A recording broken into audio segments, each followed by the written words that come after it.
안녕하세요. 사연에 빠지다의 DJ 민영입니다. 오늘도 두 가지 사연 준비되어 있으니 재미있게 들어주시고요. 구독과 좋아요 버튼도 꼭 눌러주세요.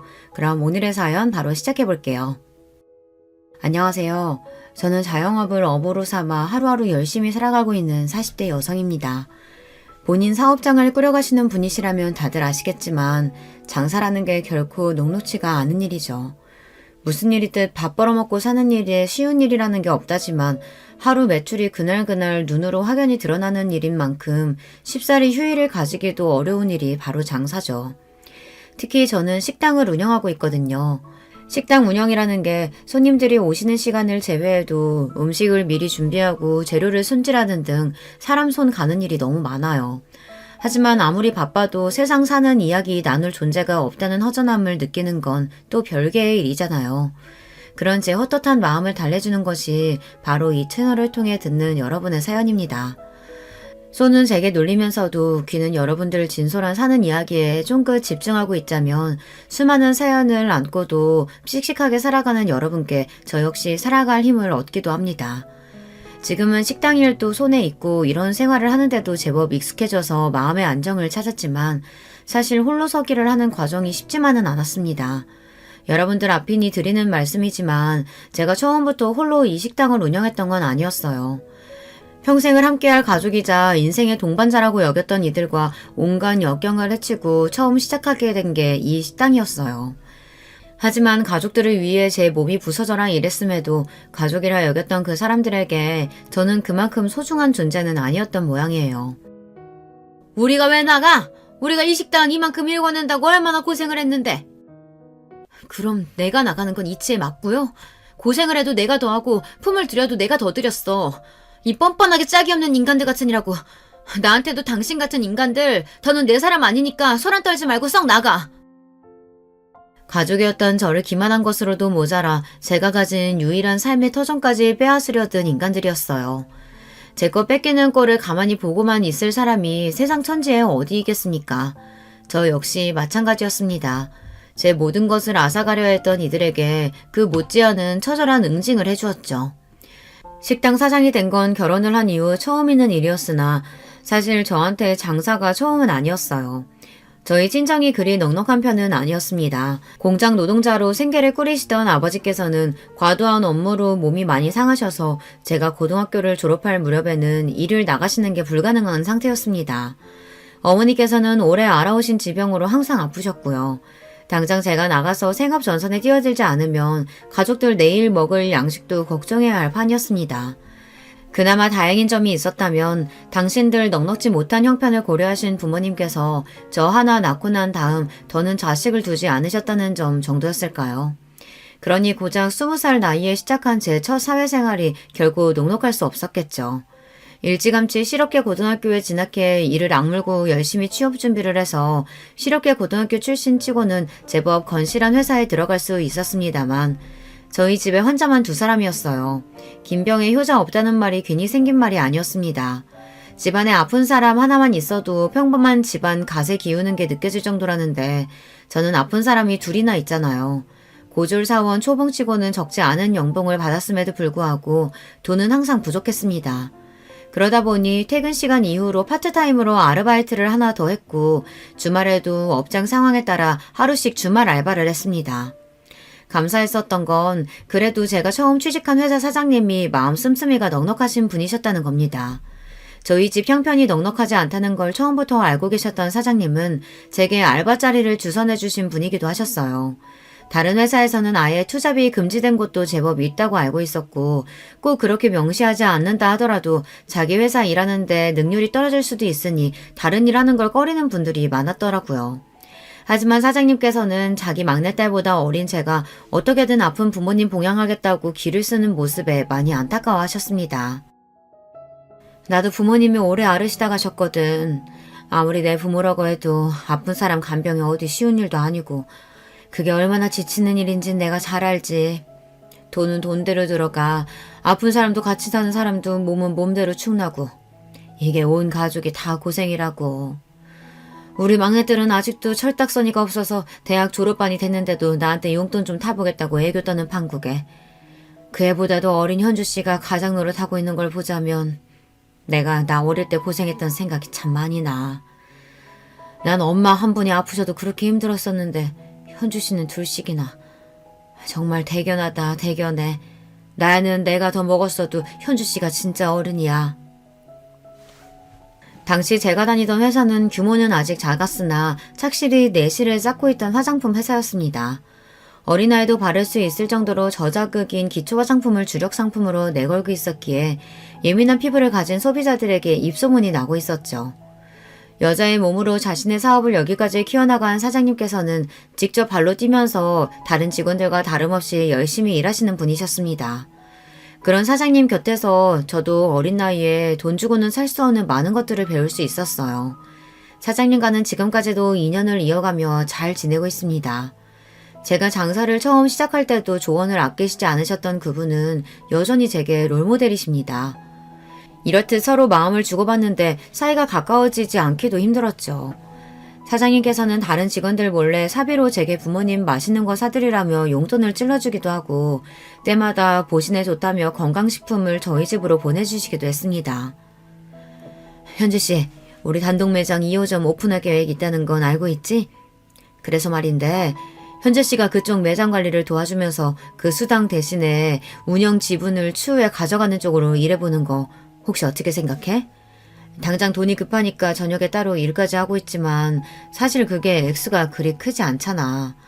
당분간은 자리 잡느라 쉽지는 않겠지만 매장 성공만큼은 내가 내 회사를 걸고 자신할 수 있어. 사장님이야 당연히 믿죠. 근데 저한테 그렇게 큰 기회를 주셔도 정말 괜찮으시겠어요?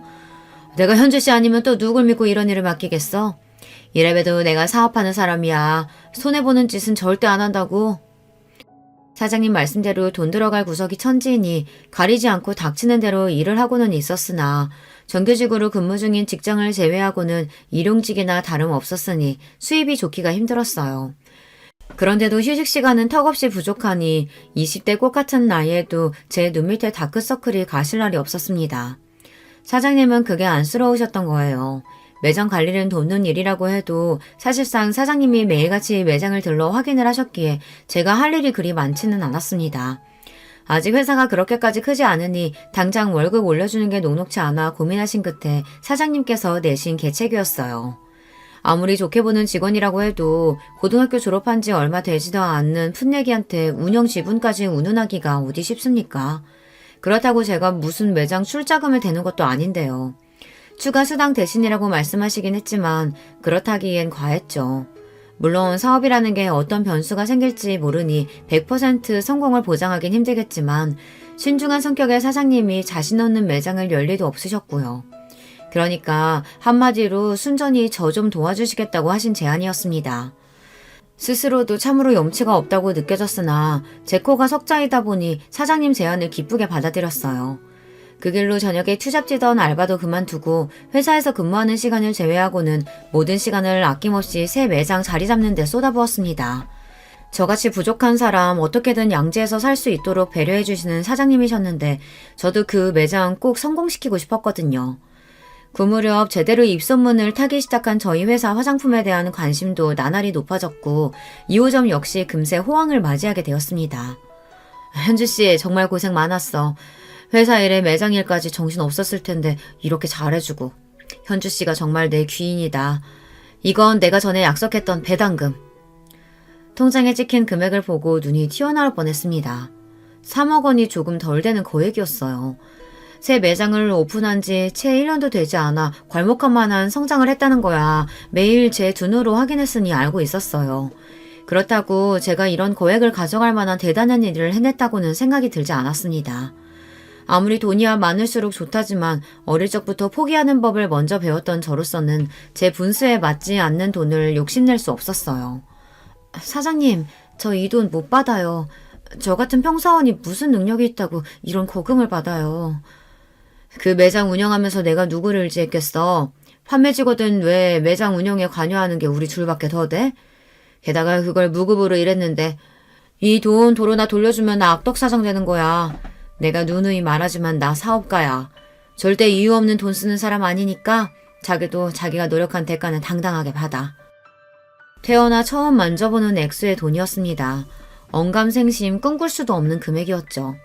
이제 당장 급하다고 제 몸 갉아가며 무리하지 않아도 된다는 안도감과 함께 태어나서 처음으로 제대로 된 어른에게 보호를 받는 느낌에 눈물이 왈칵 쏟아졌습니다. 사장님, 정말 감사합니다.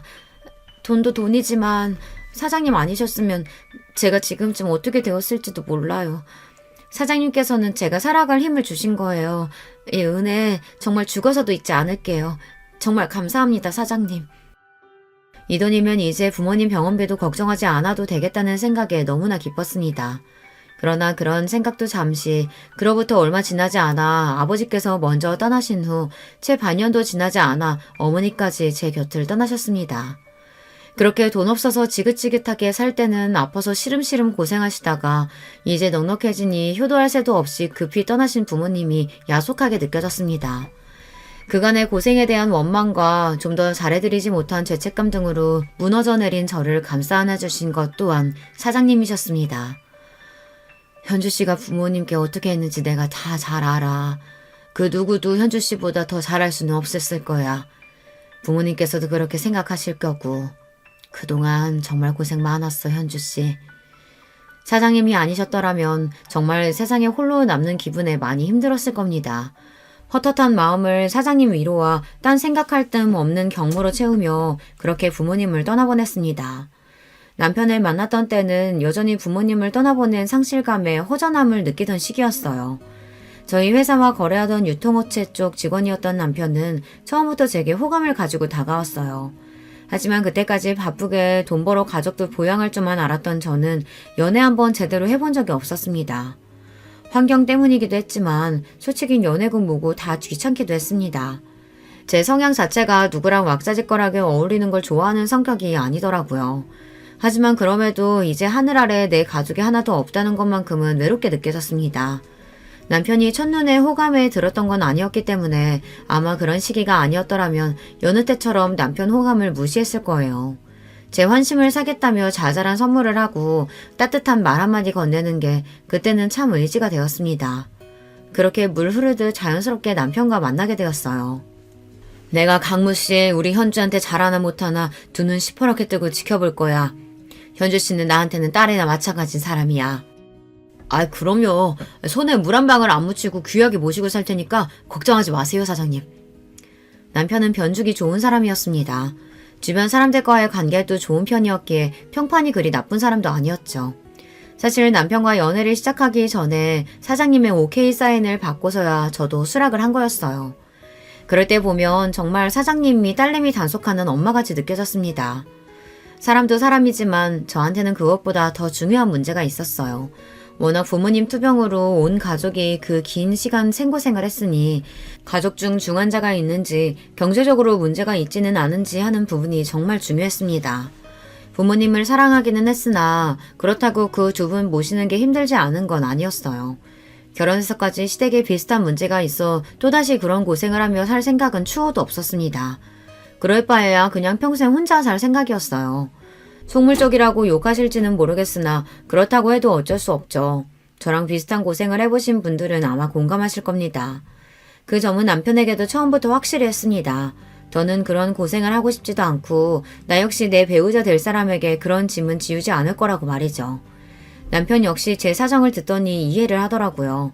결혼이 사랑만으로 되는 건 아니라는 생각에는 처음부터 동의했던 저희 두 사람이었습니다. 크기는 작지만 아버지께서 지금까지 안정적으로 사업을 하고 계시고 부모님 두 분 모두 감기 한번 크게 앓으신 걸 본 적이 없을 정도로 건강하세요. 여동생이 하나 있는데 20대 초반에 일찍 결혼해서 지금은 남편 따라 외국에서 살고 있어서 몇 년에 한번 볼까 말까 하고요. 아, 저도 건강한 편이긴 한데 혹시 필요하시면 건강검진 결과지 보여드릴까요? 다행히 이 정도면 합격선은 거뜬히 넘었습니다.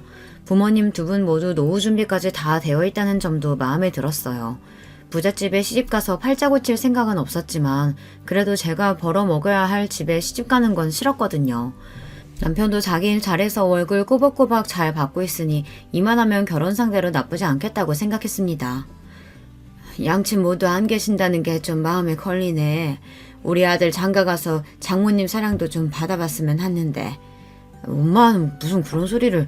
부모님 일찍 돌아가신 게 현주 씨 잘못이야. 어린 나이에도 정석과 부모님 모신 것만 해도 대견한 사람을. 시어머니 되실 분이 저한테 제대로 된 친정이 없다는 걸 꼬투리 잡아 걸고 넘어지셨으나 남편인 단박에 말을 끊어버렸습니다. 결혼이야 마음 맞는 사람 만나서 하면 좋고 아니어도 별 상관없다고 생각한 저와는 달리 남편은 결혼에 목숨을 걸고 있었습니다. 저한테 트집 잡아봐야 저는 영 가망이 없겠다 싶으면 정리할 생각도 있었으니 손해볼 건 어차피 당신 아들뿐이었어요. 그렇게 며느리 귀 한번 눌러보겠다는 시어머니 시도는 수포로 돌아가고 그 이후로는 별다른 문제 없이 수월하게 결혼에 골인했습니다. 결혼 전에 경제적인 문제에 관해서도 집이나 생활비 같은 건 서로 각출하기로 하고 서로의 수입은 각자 관리하기로 합의를 했기 때문에 집을 합쳤다는 것 외에는 생각보다 많은 부분이 바뀌지는 않았습니다. 결혼 전 제가 목돈을 제법 모아놓았다는 것도 굳이 남편에게 미리 밝히지는 않았어요.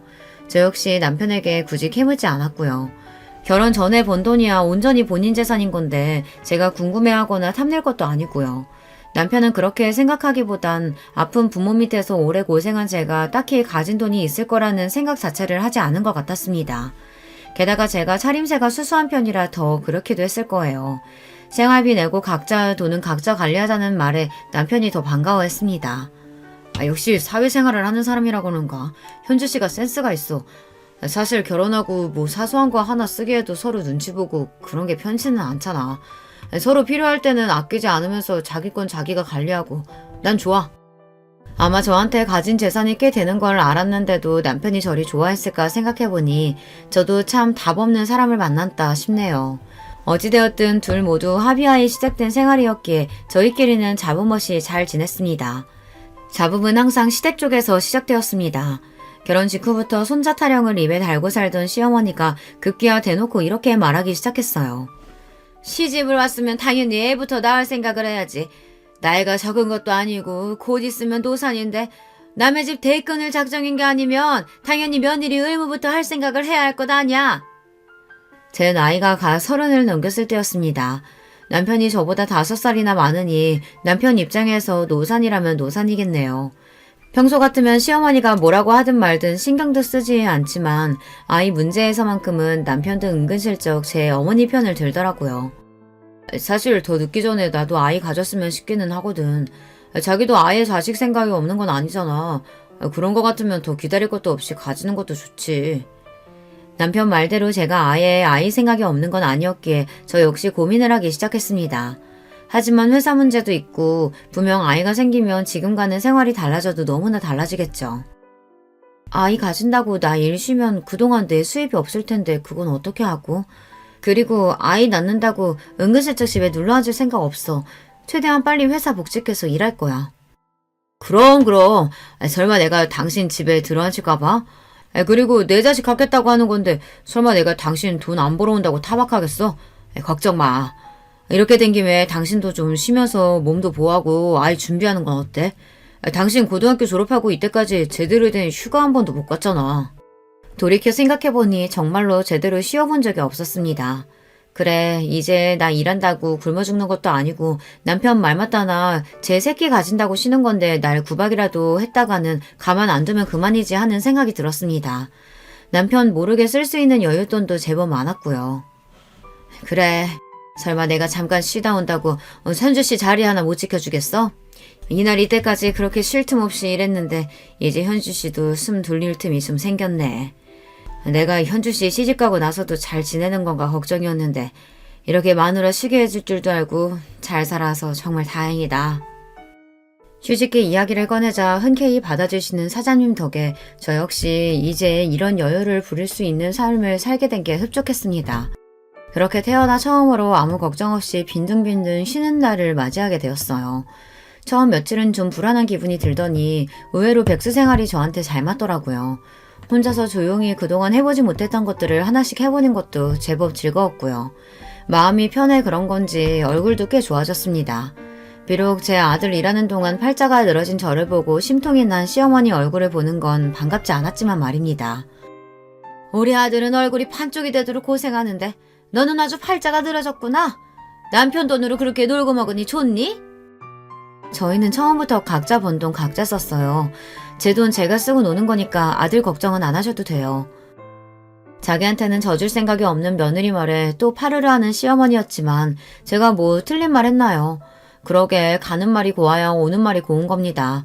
회사 안 나간다고 자꾸만 불러서 귀찮게 굴려는 시어머니는 제가 시댁 자주 안 온다는 게 늘 불만이었으나 애초에 사람을 저리 대하는데 누가 좋다고 거길 가겠습니까? 자주 안 보는 게 상책이었어요. 그즘 별탈 없이 평탄하게 운영하시던 시아버지 회사에 변화의 소용돌이가 치기 시작했습니다.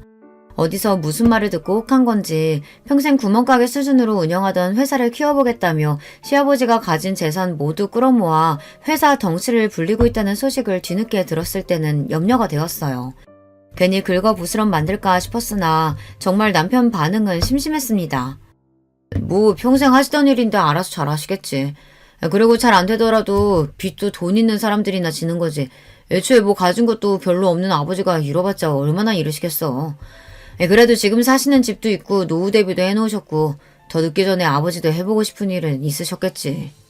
당신 아드님도 저리 말하는데 내가 뭐라고 끼어들 일도 아니지 싶어 저도 그냥 그러고 말았습니다.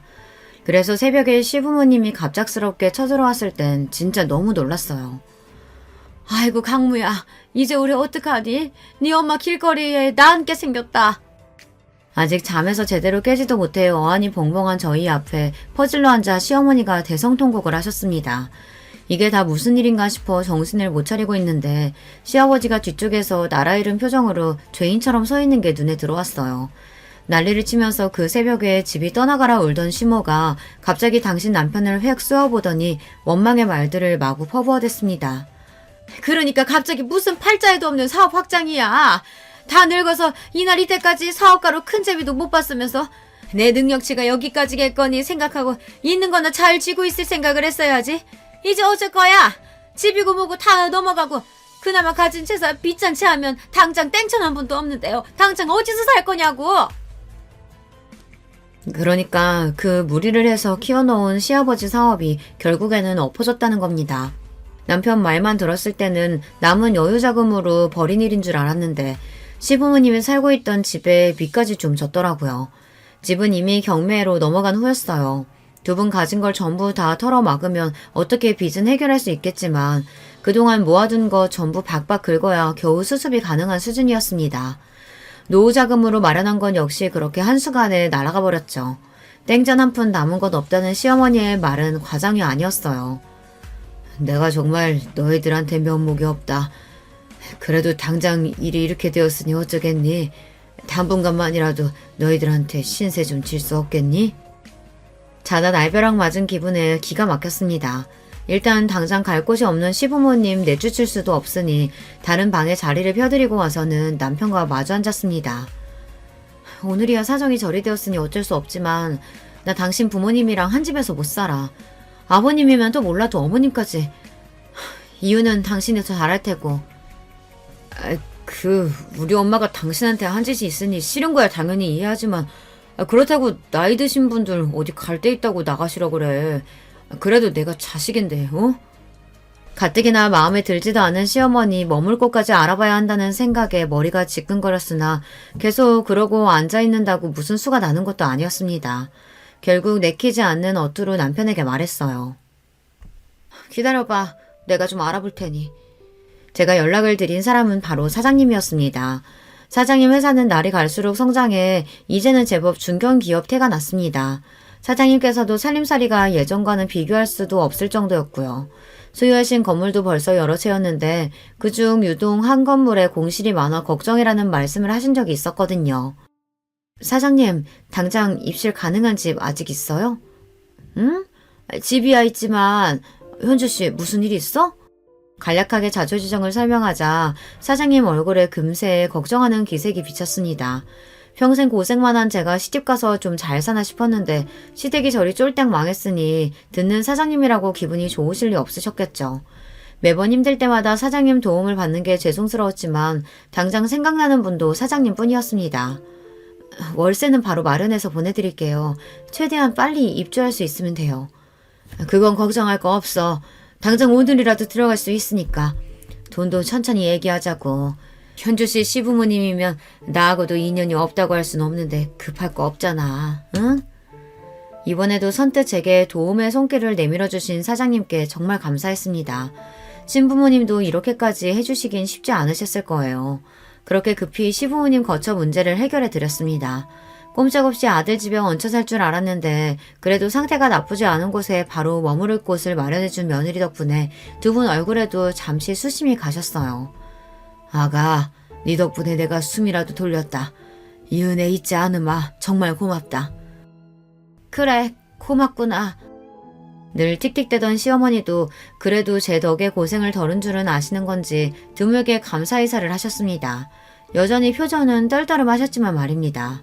그렇게 살 곳은 마련했으나 시부모님 당장 먹고 살 일도 문제였어요. 가진 거라고는 하나 없는 두 노인이 이제 와서 어디 취직하기도 마땅치 않고 앞으로의 일을 생각하면 가슴이 답답했습니다. 여보, 정말 미안해. 결혼 전에 그렇게 당신이 당부했는데 집 문제도 그렇고 결국 이렇게 당신한테 피해를 끼치게 되네. 내가 정말 당신한테 면목이 없어. 자기 잘못도 아닌 일을 가지고 제 앞에서 죄인이 된 남편을 보자니 아픈 부모님 때문에 항상 돈이 없어 서러운 일을 수도 없이 겪어야 했던 지난날의 제가 떠오르더군요. 그래도 내가 평생을 함께하겠다고 선택한 사람이 저러고 있는 걸 보자니 저도 마음이 안 좋았습니다. 그렇게 여러 날 고심한 끝에 남편과 시부모님을 한데 모아 그간 제가 계획한 바를 차근차근 설명하기 시작했습니다. 사실 제가 결혼 전에 모아둔 돈이 조금 있어요. 그걸 어떻게 쓸지 고민이 많았는데 역시 가족들한테 쓰는 게 맞는 것 같습니다. 제가 그래도 손재주는 좀 있으니 식당 창업을 할까 하는데 아무래도 저 혼자서는 무리겠죠. 아버님, 어머님이 오셔서 얼마간만이라도 좀 도와주시면 힘이 될 것 같아요. 물론 가족이라고 그냥 해달라는 거 아니고 꼬박꼬박 월급 챙겨드릴 거예요. 다른 직원들도 고용할 계획이니 일이 그렇게 힘들지는 않을 거고요. 어떻게 하실 생각 있으세요? 생각지도 못했던 목돈 이야기에 세 사람 눈이 휘둥그레졌습니다. 특히 시어머니는 눈이 튀어나올 것만 같더라고요. 너 그런 돈이 있으면 친장 이야기를 했어야지. 왜 지금까지 얘기를 안 하고?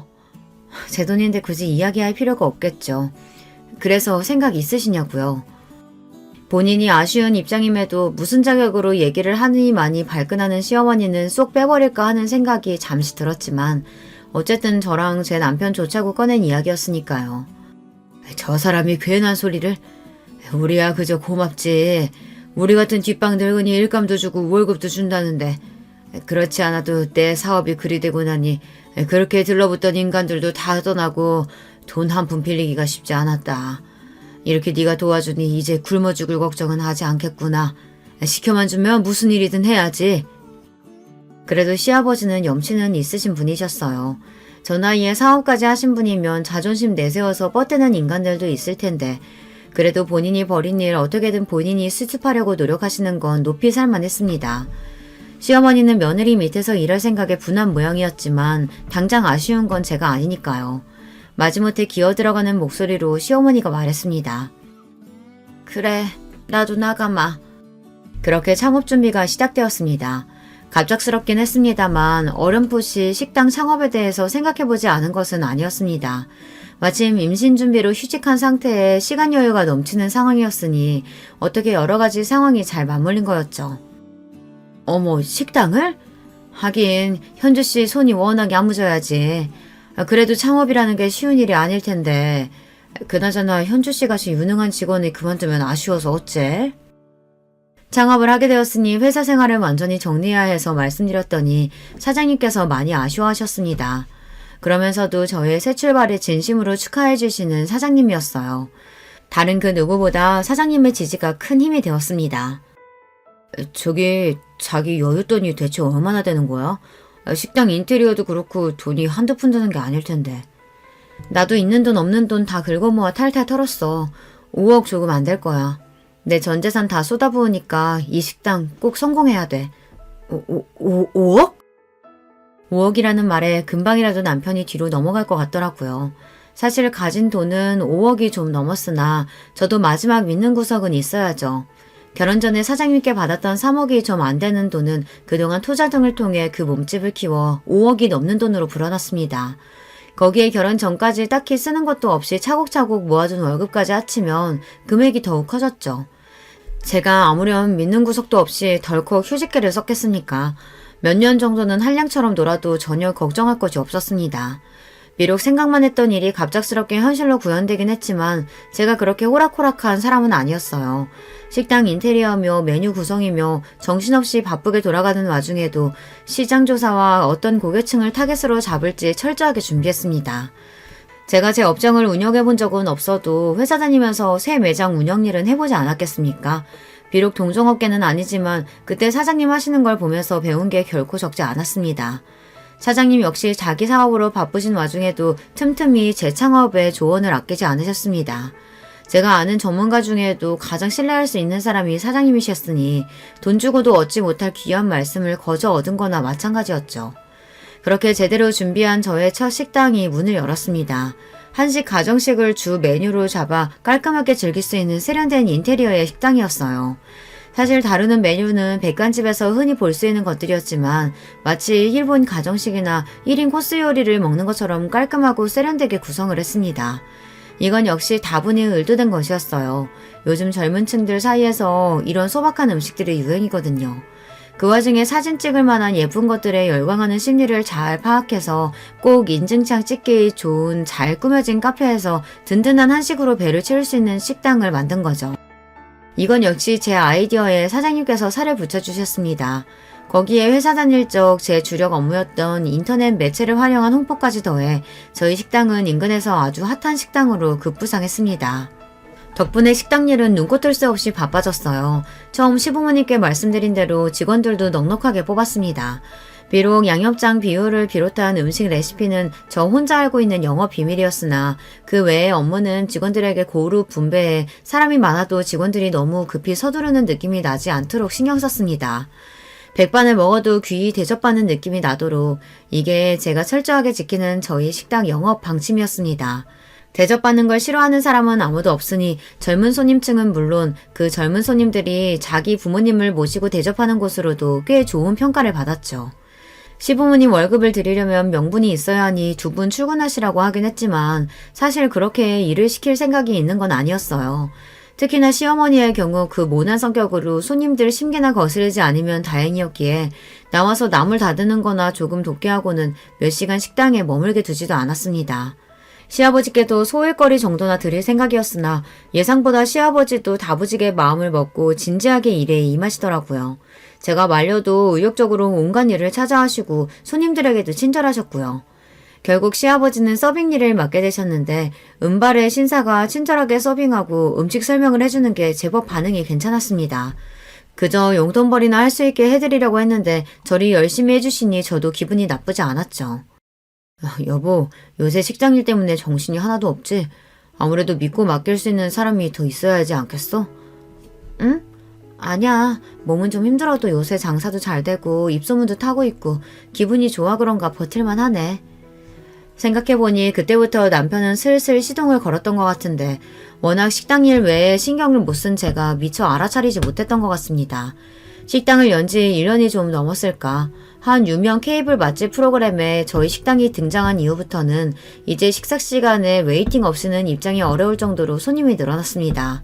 그야말로 초대박이 난 거죠. 여보, 내일부터는 나도 식당으로 출근할게. 당신 혼자서 이 난리 감당이 되겠어? 이럴 때 남편이 힘이 돼야지. 무슨 소리야? 당신 회사는 어쩌고? 실은 나 회사 정리했어. 내 월급 쥐꼬리만한 거 받는 거보다 당장 식당 일이 훨씬 더 급한데 여러모로 생각해봐도 그게 더 우리 부부한테 이득 아니겠어? 마누라한테 이런 방구도 없이 덜컥 회사 간다놓고 하는 소리가 아주 가관이었습니다. 제가 언제 저더러 도와달라고 했나요? 요새 취직이 얼마나 어려운데 사람 사는 일이 어찌 될 줄 알고 저렇게 경솔한 행동을 한답니까? 거기다 지금껏 자기 수입 철저히 자기 것으로 해놓고 왜 식당 일은 자기가 참여하는 게 당연한 것처럼 구는 거냐고요. 한마디 상의 없이 멋대로 결정해놓고 내 식당은 왜 제 집 지나들듯 마음대로 출근하니만이 하는 건데 당신 정말 내가 우스워? 그러고 며칠간 남편과의 냉전이 이어졌습니다. 쉽사리 화를 풀지 않는 저에게 남편이 기가 팍 죽어서는 우는 소리를 했어요. 나는 정말로 자기 생각한다고 그런 거야. 우리 부모님도 식당 나가서 일손 거두시는데 남편이 돼서 당신 고생하는 거 뻔히 알면서 가만히 있기도 그랬다고. 그리고 사표는 진작 수리됐는걸. 그러지 말고 화 풀어라. 자기야, 응? 속이 뒤집힐 지경이었지만 직장도 없는 마당에 저 인간을 놀려봐야 또 뭐 하겠습니까. 이건 남편이 아니라 왼수가 따로 없었어요. 그렇게 울며 겨자 먹기로 남편까지 식당에 출근하게 되니 이제 온 시댁 식구들이 식당에 불터서 먹고 사는 판국이었습니다. 시아버지와 열심히 일을 하신다곤 하지만 아무래도 경력 있는 다른 직원들 따라가기는 쉽지 않았죠. 게다가 월급도 다른 직원들보다 거의 배는 챙겨드리고 있었어요. 얄밉긴 하지만 시어머니 역시 마찬가지였죠. 사실상 제가 시댁 생활비를 대는 거는 다름없었습니다. 서로 짐이 되지 않는 깔끔한 결혼 생활을 하자며 결혼 전 남편과 한 약속이 무색했습니다. 예, 그래도 제가 명색이 사장 남편인데 일반 직원이랑 똑같이 대우해서 되겠어? 쟤도 뭐 믿는 구석이 있어야 좀 어깨 피고 살 거 아냐. 뭐가 예쁘다고 직장까지 때려치운 남편놈 직함까지 달아주니까 온 가족이 며느리한테부터 기생하면서 참 염치도 없다 싶었어요. 처음에는 제 눈치를 보던 남편도 잘나가는 식당 사장인 부인 덕에 직원들한테 사장님과 다름없는 대우를 받다 보니 아주 붕 떠서는 자기가 사장이라도 된 듯 굴었습니다. 당신 내 직원들한테 함부로 말 놓고 그러지 마. 나도 신경 써서 대우하는 사람들인데 왜 당신이 더 사장인 것처럼 거들먹거려? 내가 뭘 잘못했다고. 직원들 기운 좀 내라고 한 말 가지고 뭘 그렇게 예민하게 반응해. 당신 가만 보면 사장 됐다고 남편 너무 무시해. 직장 때려치웠을 때부터 서서히 남편에게서 멀어진 마음은 남편이 식당에 들어앉은 후로는 완전히 정이 떨어지는 지경까지 이르렀습니다. 이제 와서 도움을 주는 게 아니라 물 흐리는 거나 마찬가지였어요. 게다가 시어머니랑 둘이서 모자가 무슨 작당을 했는지 둘이서 쑥덕거리고 난 후에는 꼭 분란이 일어났습니다. 저 두 사람 때문에 더는 일 못하겠다는 직원까지 나오자 제가 얼마나 미안했던지 모릅니다. 어머니, 이러실 거면 더는 제 가게 나오지 마세요. 하시는 일도 없으면서 다니면서 분란만 만들고 대체 왜 그러시는 거예요? 저 망하라고 고사 지내시는 거예요? 이게 말하는 것 좀 봐. 너 혼자 잘해서 성공한 줄 알아? 식당 시작부터 고생한 시애미한테 고마운 줄도 모르고. 자기가 뭐 한 게 있다고 이제 와서 대도하는 생색이에요. 그렇게 시어머니를 내쫓고 나니 가게가 그렇게 평온할 수가 없었습니다. 자기가 왕인 양 굴던 남편도 자기 편들어줄 시어머니가 없으니 기가 죽었는지 좀 눈치를 보더라고요. 하여튼 제 인생에 도움이 안 되는 양반이었습니다. 한 며칠 잠잠하더니 식당 브레이크 타임에 문을 부수기라도 할 기세로 시어머니가 다시 쳐들어왔습니다. 또 무슨 사람 기가 막히고 코가 막히는 소리를 하려나 팔짱을 끼고 보고 있는데 시어머니가 저한테 서류 봉투 하나를 착 집어던졌어요. 이혼 서류였어요. 이게 뭐예요? 그 사람이 나랑 이혼하겠대요? 우리 효자 아들이 제 마누라가 지 어미한테 하는 짓을 봤는데 그럼 그냥 넘어가겠어? 아주 돈 버는 유세는 혼자 다 떨고 이제 우리 아들한테도 이 식당 지분 있으니까 너 같은 막대 먹은 며느리 더 볼 것도 없다. 꼴랑 5억 가지고 그 유세를 떨었으니 그 돈대로 그대로 돌려주마. 그거 말고 떨어져. 뭔 전식 나간 소리예요 이게. 제 아들놈한테 무슨 식당이 지분이 있으며 5억 줄 테니 이혼하라고 하는 건 또 무슨 소리고요. 입을 열수록 전입 가경이었습니다. 며느리한테 빌려먹는 주제에 돈 5억은 또 어디서 났고요. 그동안 며느리 돈 받아서 겨우 먹고 살았으면서 참 뻔뻔하기가 우스울 지경이네요. 저 아니면 돈 나올 구멍도 없으시면서 어머님한테 5억이 웬 말이에요? 내가 달라면 이거 줄 능력은 되시고요. 내가 능력이 왜 없어? 우리 아들이 이제 잘나가는 식당 사장님인데 너 나중에 딴소리 할 생각 말고 이 돈 주면 두말 없이 이혼하는 거다. 알겠어? 그 인간이 도대체 제 어미 앞에서 무슨 허풍을 떨었는진 몰라도 저도 저 두 인간들한테 신물이 날 만큼 난 상태였습니다.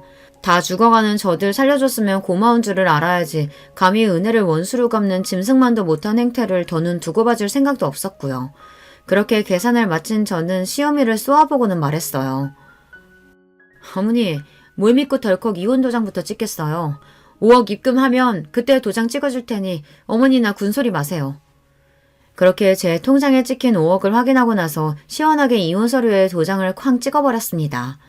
멍청하게 제 아들 허풍에 바보된 줄도 모르고 꼴보기 싫은 며느리 치우고 식당까지 먹어치운 줄 아는 시모꼴을 보고 있자니 고소해서 비웃음이 비집고 나오는 걸 억지로 참느라 아주 혼났어요.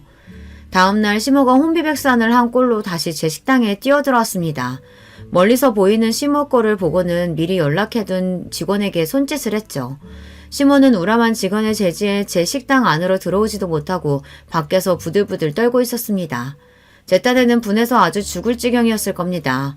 그러던지 말든지 저는 여느 때와 다름없이 정성껏 음식을 만들고 손님을 응대했죠. 식당 마감 시간이 지나고서야 시모를 식당 안으로 들였어요. 언제 왔는지 그 옆에 남편도 얼굴이 새파래져서는 같이 들어왔더라고요. 너 감히 나를 속여? 내가 너 사기죄로 고소할 거야. 거기다 이혼서류 도장 찍은 지 하루 만에 우리를 집에서 내쳐? 네가 그러고도 사람이야? 언감생심 며느리 재산에 돈도 골라서 아들 이혼시킨 정신나간 여자도 있는데 누가 누굴 사람 운운하고 자빠졌어요. 내가 돈 달라고 했어요? 당신이 이혼하라며. 니들 같은 거지 같은 새끼들이랑 엮여서 내가 한 고생이 얼만데 그럼 내가 위자료도 안 받고 이혼해주겠어? 위자료라니? 그거 이 식당 넘기는 돈이잖아. 내가 단 한마디라도 이 식당 넘긴다고 한 적이 있어? 멍청한 것도 정도 것이지. 지금 이 식당 가치가 얼만데 겨우 5억 받고 니들 같은 거머리들한테 내가 이 내 식당을 넘기겠어. 당장 길바닥에 나앉을 인간 집 구해줘. 일가지도 않은 일 조근시키고 그 많은 돈까지 줬는데 감히 은혜도 모르고 중인을 물어? 이 금수만투 못한 거.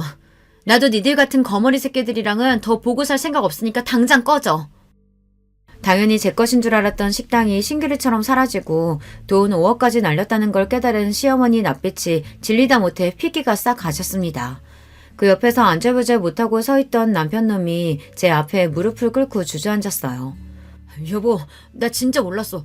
내가 미쳤다고 당신이랑 이혼을 해? 나 이혼 절대 못해. 내가 접수한 것도 아닌데 어떻게 이혼을 해? 이놈이야 당연히 나랑 이혼할 생각이라고는 손끝만큼도 없겠지. 쪽쪽 빨아먹을 재산 있는 마누라 미쳤다고 이혼을 하겠어? 근데 어쩌니? 네 어미가 서류를 하도 잘해와서 나는 그냥 도장 찍어준 것밖에 없어. 서류도 네 어미가 보냈잖아. 접수까지 다 된 이혼 서류. 이제 와서 네가 뭘 어쩔 거야? 그동안 네가 주제도 모르고 내 소중한 식당에서 온갖 꼴값 다 떨면서 설치고 다닌 거 내가 모를 줄 알아? 내가 내 청춘 다 갈아서 모은 돈으로 내 노력으로 일군 걸 네 놈이 뭘 했다고 감히 눈독을 들여? 이 버러지 같은 놈. 너 같은 놈 알아서 떨어져 준다니 내가 오늘부터 발 뻗고 자겠다. 네 놈 상대할 시간 없으니까 네 미친 엄마 데리고 당장 내 식당에서 나가. 그렇게 제발 살려달라고 비는 그 두 인간들을 제 눈앞에서 치워버렸습니다. 시어미야 처음부터 마음에 안 드는 인간이었으니 멍청하게 욕심부리다가 자기는 물론이고 자기 남편과 자식 인생까지 말아먹은 게 그저 고소하기만 했습니다. 하지만 남편놈은 그래도 한때는 저와 일평생을 함께하겠다고 마음먹었던 사람이었어요.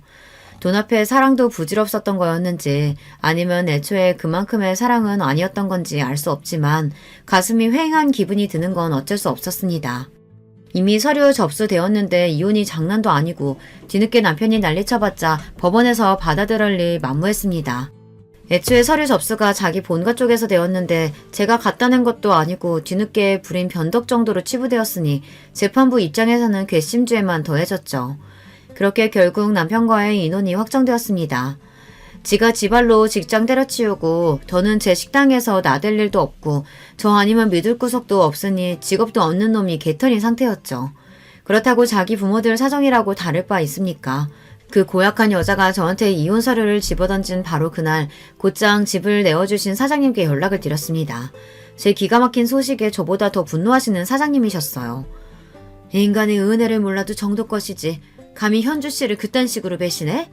알았어. 당장 내일 그 몹쓸 여자 짐 다 빼버릴 테니까. 내가 현주 씨 가족이니까 보증금도 안 받고 계약서도 안 쓰고 받아준 거지. 미쳤다고 그런 뻔뻔한 인간들을 내 건물에 들이겠어? 걱정하지 마 현주 씨. 다음날 사정 봐줄 것도 없이 집안에 있던 짐을 싹 다 빼서 건물 밖으로 던져버린 사장님이셨어요. 이럴 때 보면 참 화끈하고 거침없는 분이세요. 친정엄마 대신 저 생각해 주신다고 그렇게 더 강경하게 나오신 거였겠죠. 그 다음에야 앞서 얘기했으니 다들 아실 겁니다. 단 하나 마음에 걸리는 게 시아버지셨는데 제가 찾기도 전에 제 아내가 폐악을 부리신 건 알고 도리어 제 앞에서 고개를 숙이셨습니다. 네가 우리한테 어떻게 했는지 뻔히 아는데 아무리 내 자식 내 부인이라지만 어떻게 편을 들겠니? 내가 너한테 미안해서 고개를 못 들겠구나. 이런 못난 인간들 때문에 고생한 거 다 있고 부디 앞으로는 좋은 일만 있었으면 싶구나. 뒤늦게 알고 힘되어주지 못해서 미안하다. 당장 가실 곳도 마땅치 않으실 테니 제가 부로 준비한 돈도 한사코 거절하셨습니다. 비록 말년에 잘못된 선택으로 가진 걸 다 날리기는 하셨으나 그래도 본인 부인이나 아들 같은 인간들에게는 아까운 분이셨어요. 알고 보니 저한테 보낸 5억은 그 시험이라는 여자가 자기 아들이 유명 식당 주인이라며 사기쳐서 지인들한테 뜯어낸 돈이었어요. 모자란 돈 일부는 사채까지 썼다더군요. 그 여자 앞으로 걸린 송사가 한두 개가 아니었습니다. 그 여자가 자기 주제로 갚지도 못할 돈을 뜯어냈으니 결국 실형을 살게 되었다고 하는데 오히려 그 여자한테는 그 편이 나을 겁니다. 출소했다가 사채업자들한테 무슨 짓을 당하게 될 줄 알고요. 그래봤자 이제는 저랑은 상관없는 남의 일이지만 말입니다. 폭풍같이 휘몰아친 여러 가지 일들이 정리되고 나니 지금은 오히려 차분히 제 할 일을 하며 지내고 있어요.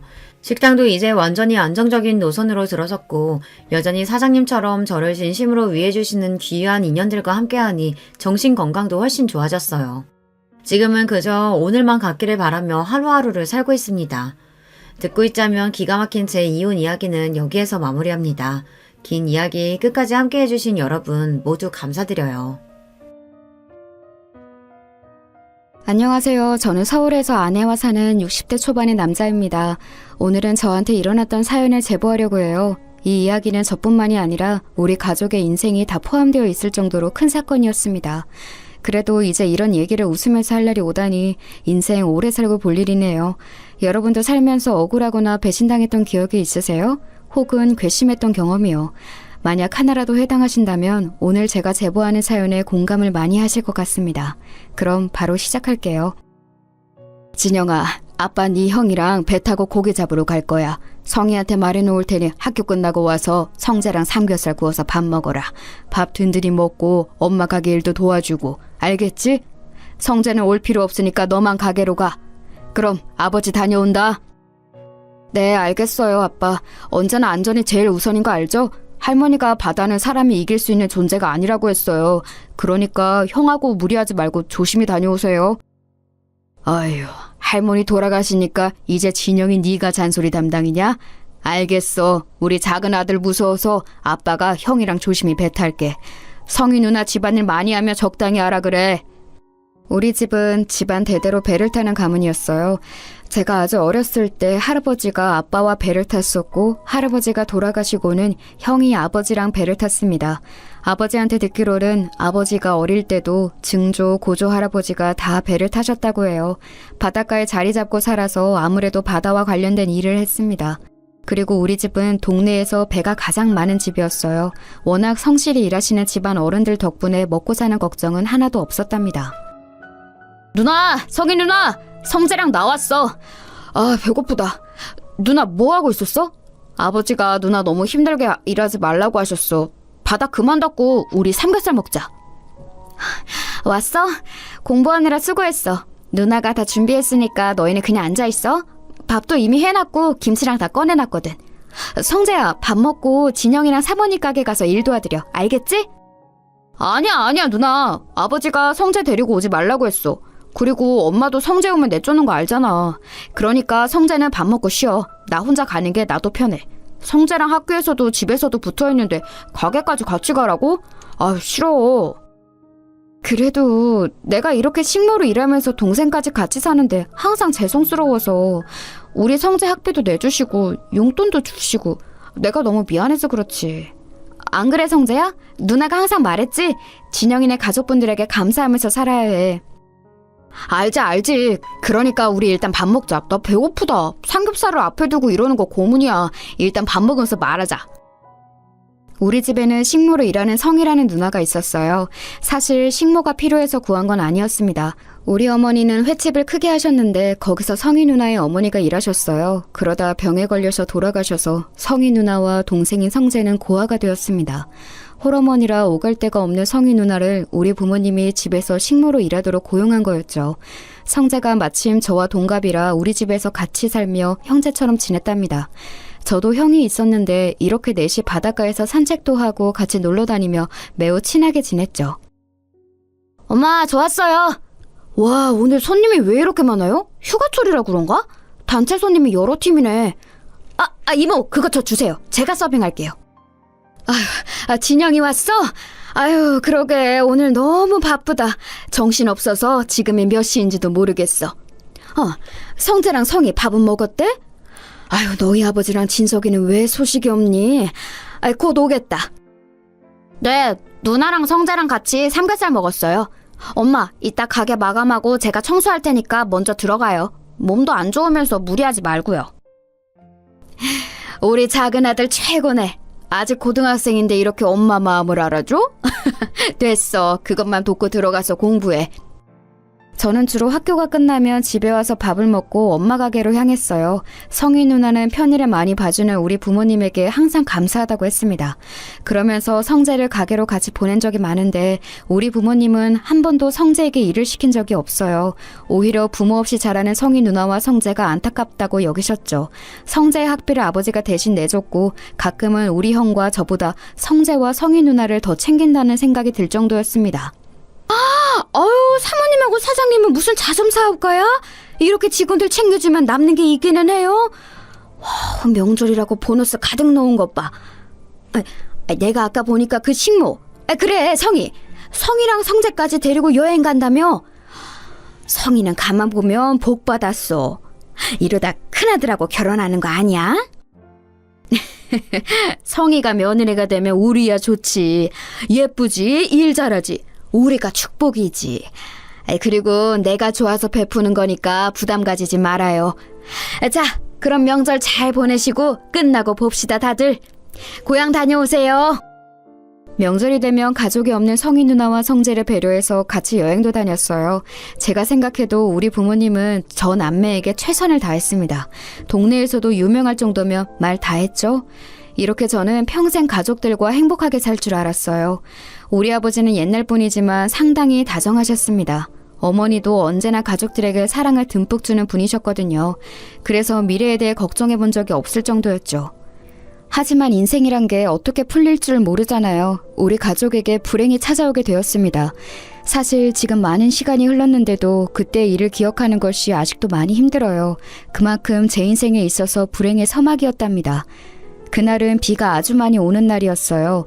여름이었고 비를 포함해서 태풍도 오고 호우주의보가 발령됐었죠. 전국적으로 호우 피해가 심각했는데 우리가 사는 지역이 바닷가라 파도가 아주 세차게 쳤어요. 태풍 때문에 창문이 흔들릴 정도로 심각했던 기억이 나요. 아이고, 어떡하나. 옆집 김씨가 지금 바다에 있다고 난리야. 내가 배를 탄 경험이 제일 많으니까 빨리 가서 김씨를 구해올게. 다들 나오지 말고 꼼짝 말고 집에만 있어. 알겠지? 무슨 소리 하는 거예요? 절대 안 돼요. 당신 나갈 생각 하지도 말아요. 지금 김씨 구하러 가다가 당신이 죽어. 안타깝지만 이런 날씨에 배를 타고 간 게 잘못이지. 당신 나가기만 해봐. 나도 같이 갈 거야. 어휴, 이 사람아. 그래도 우리가 김씨랑 얼마나 깊은 사이인데 이래? 사람이 이럴 때일수록 돕고 살아야지. 김씨 어머님이 지금 뒤로 넘어가셨어. 내가 제일 배를 잘 타니까 얼른 가서 김씨 데리고 올게. 아버지, 그럼 저도 같이 가요. 저도 아버지랑 같이 배 탄 경험 많잖아요. 아무리 그래도 아버지 혼자 보내는 건 절대 안 돼요. 엄마, 저도 같이 갈게요. 진영아, 엄마 못 나오게 막아. 성재야, 너도 부탁해. 안 돼, 안 돼. 안 된다고. 마다를 무슨 수로 이기려고 그래. 돌아오라고. 여보, 진서가. 이거 놔. 진영아, 성재야, 이거 놔. 엄마는 기를 쓰고 아버지와 형을 말렸어요. 하지만 워낙 고집이 센 아버지를 말릴 수 없다는 것은 저도 이미 알고 있었습니다. 형은 나가면서 저한테 걱정하지 말라며 어깨를 두드려 주었어요. 엄마는 거의 기절 직전까지 가셨고 저도 너무 걱정되어 손톱을 물어뜯으며 아버지와 형을 기다렸습니다. 그런데 너무 상황이 안 좋았어요. 아버지와 형이 김씨 아저씨를 구하러 바다에 나간 순간 거짓말처럼 비가 더 세차게 내리기 시작했습니다. 아이고, 내 남편 어떡해. 내 아들. 아이고, 돌아오라고. 급기야 엄마는 집에서 뛰쳐나가 아버지를 애타게 불렀어요. 하지만 슬프게도 아버지와 형은 싸늘한 죽음으로 땅에 도착했습니다. 김씨 아저씨를 구하러 나갔다가 결국 죽은 사람이 늘어난 셈이었어요. 그리고 우리 집은 너무 슬프게도 안 좋은 상황이 계속 이어졌습니다. 아유, 안타까워서 어째. 얘 진영아, 너희 엄마 지금 남편하고 큰아들 잃고 제정신이 아니야. 저러다 뭔 일 나겠어. 또 초상 치르게 생겼어. 아유, 어떡하니. 지금 가게가 문제가 아니잖아. 너는 아직 고등학생이고 주변에 어른도 없고. 아유, 어떡해. 여보, 진소가 우리 큰아들 밥 먹어야 돼. 곧 있으면 우리 남편하고 큰아들이 가게에 올 거야. 그러니까 밥을 차려야겠다. 엄마, 정신 차려. 아버지랑 형은 이제 없어. 엄마, 이제 우리끼리 살아야 해. 지금 엄마 며칠째 아무것도 안 먹고 있잖아. 제발 엄마. 엄마는 말 그대로 아버지와 형을 잃고 정신이 나가버렸어요. 가게에 손님이 와도 아는 척도 하지 않았죠. 예전에는 친절하게 웃는 얼굴로 장사했는데 가게에는 관심이 전혀 없었어요. 결국 횟집은 그렇게 문을 닫고 말았습니다. 사실 바다에 가서 고기를 잡는 아버지와 형이 없으니 당연한 결과였어요. 당장 우리 가족은 생계가 끊기게 되었습니다. 다행히 가게에서 일했던 이모들이 폐업할 때 많이 도와주었어요. 반쯤 정신이 나간 엄마를 옆에서 많이 챙겨주었죠. 문제는 성희 누나와 성재였습니다. 저기 진영아, 내가 이런 말 하는 게 나도 어려운데 지금 3달째 돈을 못 받고 있어. 물론 상황은 너무 안타까운데 내가 돈도 못 받고 이렇게 식모로 일할 수는 없잖아. 물론 재워주는 건 고마운데 돈을 무보수로 이렇게 일하는 건 나도 더는 안 될 것 같거든. 밀린 돈은 언제 줄 거야? 누나, 너무한 거 아니야? 우리 아버지가 갈 곳이 없는 누나랑 성재 집에서 재워준 기간이 5년이 넘어. 막말로 누나가 우리 집에서 일하면서 뭐 얼마나 힘들었는데. 말만 신모지 사실상 한 거 별로 없지 않아? 밥도 주로 가게에서 먹어서 누나가 한 거라곤 청소랑 빨래뿐이잖아. 그것도 우리 엄마가 누나 고생시키는 거 싫어서 몰래 한 적 많은 거 나도 알아. 어머, 너 무슨 말을 그렇게 하니? 나도 그래서 항상 감사하게 생각했어. 그래도 내가 아예 가만히 있었던 건 아니잖아. 나도 최선을 다했는데 너야말로 그렇게 말하면 내가 뭐가 되니? 됐고, 그럼 3달 월급 빨리 내놔. 만약 안 주면 경찰에 신고할 거야. 뭐? 경찰? 진짜 인간 이래도 되는 거야? 지금 우리 엄마 상태 보고도 몰라? 사람이 밥도 안 먹어서 지금 뼈만 남았어. 생계가 끊겨서 모은 돈으로 겨우 사는 거 안 보여? 누나가 그러고도 사람이야? 이성이 네가 그러고도 사람이냐고. 야 미친 새끼야, 너 왜 우리 누나한테 소리를 질러? 다 떠나서 이 일한값은 당연히 줘야 하는 거 아니냐? 왜 우리 누나한테 화풀이야? 우리 누나가 네 아빠랑 형 죽였어? 뭐? 야 이성재, 너도 진짜 그러는 거 아니야? 우리 아빠가 네 학비 다 내줬던 건 까맣게 잊었냐? 와, 진짜 어떻게 사람들이 이러냐? 받을 때는 넙죽 받아놓고 이렇게 단물 다 빼먹으니까 본색을 드러내? 기어코 저와 성재는 주먹 다툼까지 하게 되었어요. 우리의 싸움을 말리러 온 주민들은 이미 다 사정을 아는 동네 사람들이었죠.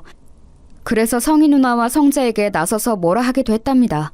하지만 그 둘은 아는 척도 하지 않았어요. 그렇게 성희 누나와 성재는 하루아침에 우리 집을 떠나게 되었습니다. 그때 들었던 감정은 배신감과 허탈함이었어요. 물론 대가를 많이 바라고 우리 아버지가 베풀었던 것은 아니에요. 하지만 그래도 사람이 상도덕이라는 게 있잖아요. 저라면 절대 그렇게 행동하지 않았을 거예요. 집에는 정신이 나간 엄마와 저만 남게 되었습니다. 그런데 더 황당한 일이 일어났어요. 진영아, 세상에 너 그 얘기 들었니? 성희 말이야, 성희. 그 동네 양아치 동석이랑 살림 찹쳤대. 결혼식도 안 올렸는데 혼인신고했다더라. 성재도 같이 살더라고. 그 동석이 걔잖아. 그 너희 가게에서 일하다 횡령으로 쫓겨난 놈. 뭐라고요? 그 동석이 형이랑 성희 누나가 부부라고요? 와, 아주 배신자끼리 잘 만났네요. 무슨 낯짝으로 우리 동네에서 계속 사는 거래요? 부끄럽지도 않나? 그러니까 말이야.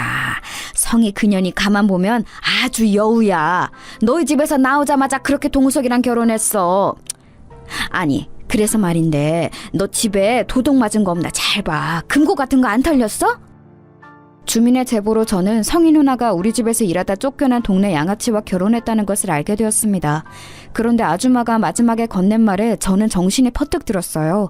그래서 바로 집으로 가서 금고를 확인했더니 글쎄 무슨 일이 있었는지 아세요? 우리 아버지는 금을 모아 금고에 넣어두고는 했었거든요. 그걸 우리 가족과 성희 누나 그리고 성자는 다 알고 있었습니다. 금고를 열었더니 금이 정말 하나도 없었어요. 그걸 보고 저는 바로 성희 누나를 찾아갔습니다. 이 도둑들아, 우리 집 금 내놔.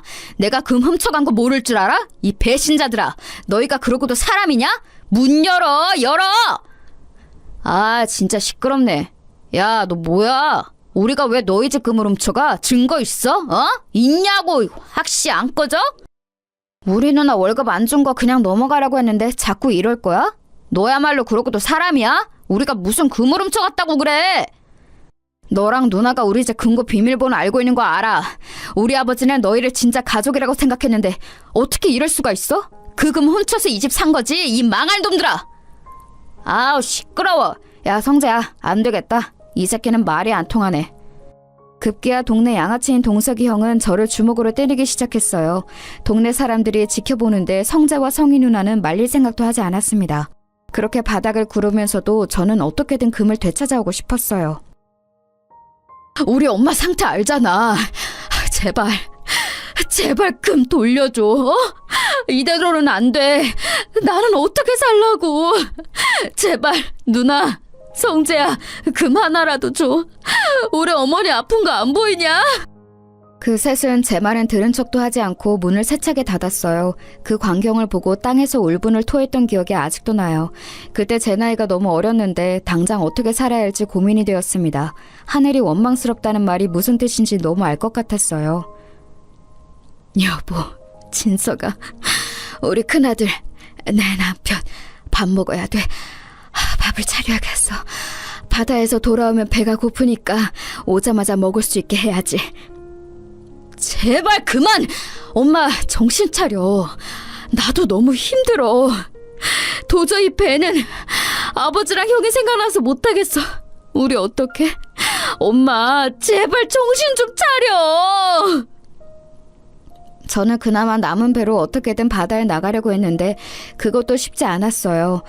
원래 성인이 되면 아버지가 배 타는 법을 알려준다고 하셨는데 아버지가 없으니 방법을 몰랐습니다. 그리고 아버지와 형이 바다에서 죽어서 저한테도 트라우마가 너무 컸어요. 어머니는 여전히 제정신이 아닌 상태였고 저는 고등학교를 막 졸업한 상태라 할 줄 아는 것이 하나도 없었습니다. 진영아, 이 배 팔면 너 이제 재산은 있니? 금도 다 도둑 맞았다며. 진짜 성이랑 성재 그놈들 그러는 거 아니다. 동석이야 뭐 원래 양아치니까 그렇다고 쳐도 성인 남매는 그러면 안 되는 거야. 이 배가 마지막 재산이에요. 그동안 모아놓았던 돈도 다 쓰고 남은 게 없습니다.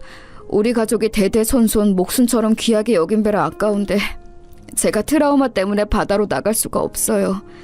아시잖아요. 우리 어머니 제가 바다 근처만 가도 거품 물고 쓰러지세요.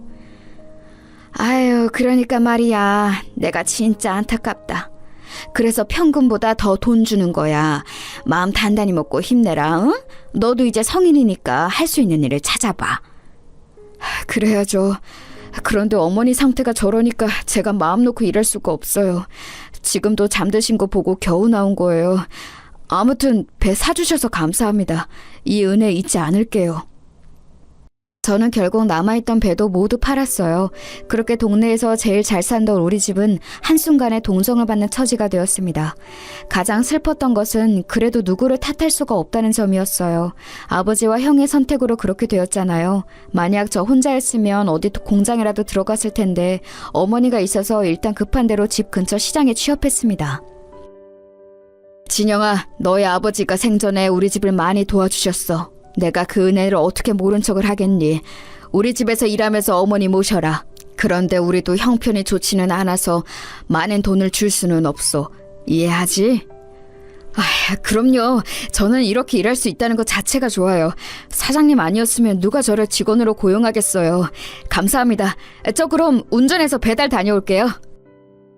시장 안에 있는 백반집에 취업한 저는 주로 배달 일을 시작했어요. 돈을 많이 벌지는 못했지만 그래도 어머니를 혼자 모시고 살기에 나쁘지는 않았습니다. 그래도 이때는 어머니가 간간히 정신이 돌아오긴 했었어요. 진영아, 엄마가 살아있어서 미안해. 우리 작은 아들한테 짐이 되는 게 너무 슬프다. 내가 그날 아버지랑 큰아들을 더 심하게 말렸어야 해. 대가가 너무 커서 괴로워. 모은 재산도 다 날리고 이게 사는 거니? 우리 아들 결혼은 할 수 있을까? 엄마, 지나간 일에 너무 마음 쓰지 마. 내가 어떻게든 엄마 책임질 거니까 마음 편하게 먹어. 엄마가 가끔 이렇게 정상적일 때 내가 얼마나 기쁜지 알아? 결혼은 괜찮은 사람이 나타나면 하겠지. 엄마는 정신이 돌아올 때 늘 제 미래에 관해 걱정하셨어요. 특히 제가 과연 결혼은 할 수 있을까 걱정하셨죠. 정말 다행히 저는 일하면서 같이 가게에서 일하던 여자 직원과 눈이 맞았습니다. 저보다 한 살 많은 누나였는데 고등학교를 졸업하고 집안 형편이 좋지 않아 바로 일을 시작했다고 하더라고요. 그 누나도 아버지가 안 계셔서 공통점이 있어서 급속도로 가까워졌습니다. 그리고 자연스럽게 연애를 시작했고 제가 군대에 다녀오고 그 이후에 결혼하게 되었어요. 여보, 이거 먹고 나가. 그래도 사람이 먹고 살려고 일하는 건데 밥은 먹어야지? 이따 내가 어머니 모시고 병원 다녀올게. 오늘도 힘내고 파이팅이야. 고마워. 나는 진짜 한동안 슬픔에 빠져 살았는데 당신을 만나고 처음 웃게 됐어. 내가 군대 갔을 때도 우리 엄마를 본인 엄마처럼 돌봐주고 결혼하고도 이렇게 지극정성이잖아. 돌아가신 아버지와 형이 당신을 하늘에서 보내준 것 같아. 나도 당신한테 고마워. 결혼하고 계속 꾸준히 일하면서 돈을 벌잖아. 종일 일하면 체력적으로 많이 지치고 힘들 텐데 전혀 티를 내지 않아서 인간 대 인간으로 대단하다고 생각해. 우리 아이 태어나면 더 열심히 서로 의지하고 살자. 당연하지. 당신이 임신했다는 소식을 듣고 나는 더 열심히 살기로 했어. 아무튼 나는 당신이 없었다면 이렇게 사업을 시작하지도 못했을 거야. 고마워. 그럼 나 진짜 다녀올게. 결혼 후 저는 인생이 잘 풀리기 시작했어요. 일하던 백반집을 그만두고 저는 새로 유통업을 시작했습니다. 그동안 모았던 돈으로 트럭 하나를 구했어요. 그리고 그걸로 우리 지역과 근처 도시를 다니며 배송하며 돈을 벌기 시작했습니다. 그런데 그 일이 생각보다 더 잘 되기 시작했어요. 아내는 집에서 우리 어머니와 장모님을 함께 모셨습니다. 어차피 각자 어머니들이 혼자 계시던 상황이라 그런 결정을 내렸죠. 다행히 장모님은 정신이 멀쩡하셨어요. 야, 잘 나간다? 한동안 얼굴이 죽상이더니 이제 좀 숨통이 트이냐? 요즘 트럭 몰고 다니던데 일감 많아 보이더라. 우리 가게랑도 거래할래? 너는 인간이면 나한테 말 걸지 말아라. 나는 너희 누나랑 너랑 할 말이 없다. 내가 왜 너희 가게랑 거래를 해? 훔쳐간 금이나 내놔라. 증거 있냐고. 증거도 없으면서 금을 내놓으라고 하면 뭐라고 답해야 하냐? 우리 가게가 시장에서 그래도 두 번째로 큰 가게잖냐. 혹시라도 일감 끊기면 말해라. 내가 그래도 예정이 있어서 인심 써줄게. 아, 우리 매형이 안 된다고 하려나? 또 찾아왔다고 우리 매형한테 두들겨 맞으면 어떡해. 그때는 나도 가만히 있지 않을 거야. 너희 누나는 결혼할 사람이 없어서 동네 양아치랑 결혼하냐? 아무튼 시비 걸지 마라. 또 이러면 경찰에 신고할 거야. 경찰? 경찰? 해! 하라고! 참나, 네가 그러면 내가 무서워할 줄 알았냐? 등신. 제가 하는 사업이 커지면서 저는 시장 안의 상인들과 무척 가까워졌어요. 다른 곳들은 다 괜찮았습니다. 특히 아버지와 안면이 있던 분들은 오히려 저랑 더 거래하려고 난리였죠. 문제는 성재와 성희 누나의 가게였어요. 성희 누나는 결혼하고 바로 시장에 생선을 파는 가게를 열었습니다. 동석이 형과 성재와 같이 일하는 가게였는데 규모가 꽤 컸어요. 쟤네 돈 없어서 너희 집에서 얹혀 산 거 누가 모르냐고. 그거 딱 봐도 너희 집 금 훔쳐서 열은 거잖아. 저렇게 살면 안 돼. 하늘이 다 보고 있다고. 그냥 이제는 저도 무시하고 있어요. 아니라고 잡아떼는 것 보면 인간이 어떻게 저럴까 궁금하기도 하더라고요. 저 대신 화내주셔서 감사해요. 삼촌, 그럼 저 배달 다녀올게요.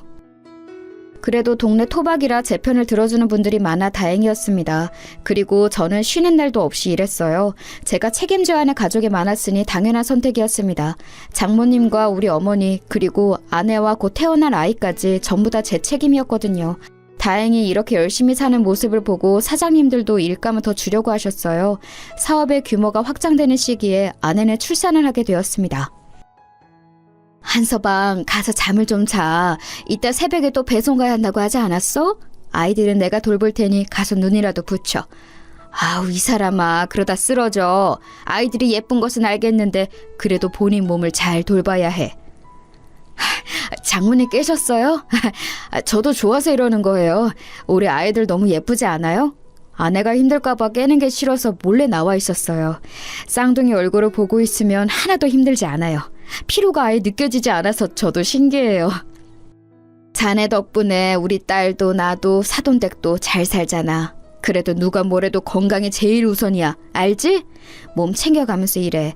내가 오늘 시장 가서 재료 사서 닭백숙을 해놓을 테니 와서 먹어. 와, 장모님 감사해요. 힘드실 텐데 매번 우리 엄마랑 말동무도 해주시고 제가 오히려 복받았다고 생각해요.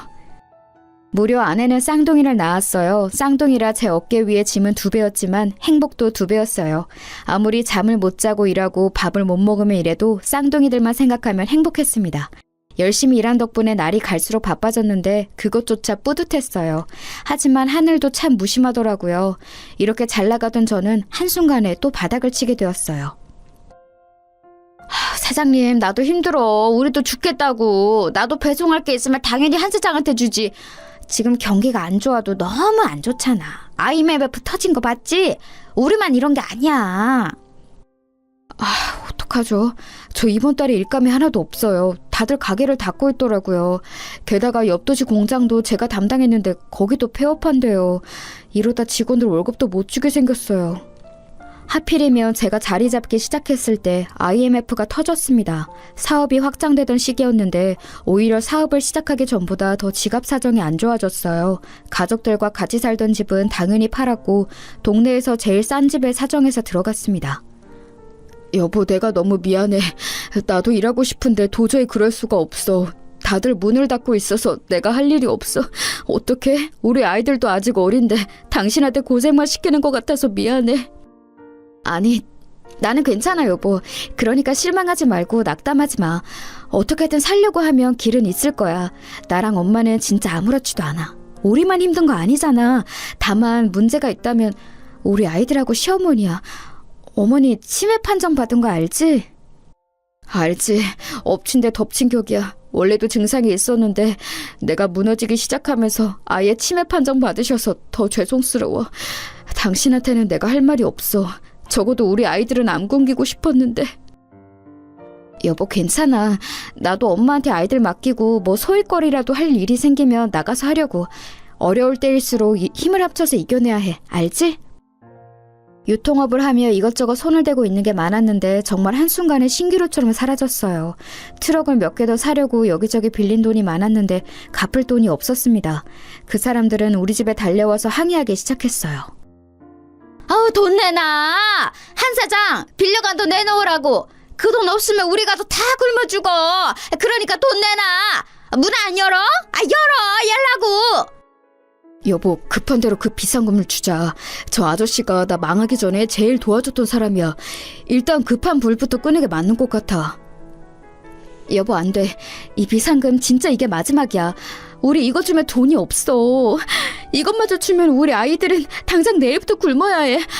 나는 굶어도 괜찮은데 나 우리 아이들은 못 굶겨. 돈을 빌려준 사람들은 계속해서 우리 집을 찾아왔는데 줄 돈이 없었어요. 그동안 사업하며 벌었던 돈을 탈탈 털어 갚았는데도 갚을 돈이 남아있었습니다. 저도 당장 우리 가족이 힘드니까 나중에 갚고 싶었는데 역시 돈 앞에서는 사람들이 참 냉정했어요. 위협적으로 찾아와서 돈을 갚지 않으며 불을 지른다는 소리에 아내가 저 몰래 모았던 돈까지 다 주었죠. 그렇게 수습하고 보니 우리 집은 돈뿐만이 아니고 당장 먹을 쌀도 없었습니다.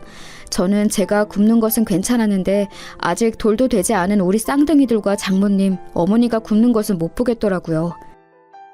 여보, 어쩔 수 없다. 오늘 우리 아기들 아무것도 못 먹었지? 이대로 가다간 진짜 배고파서 아이들 죽게 생겼어. 나 그 꼴은 절대 못 봐. 나 결심했어. 성재네 찾아가서 사정하고 올게.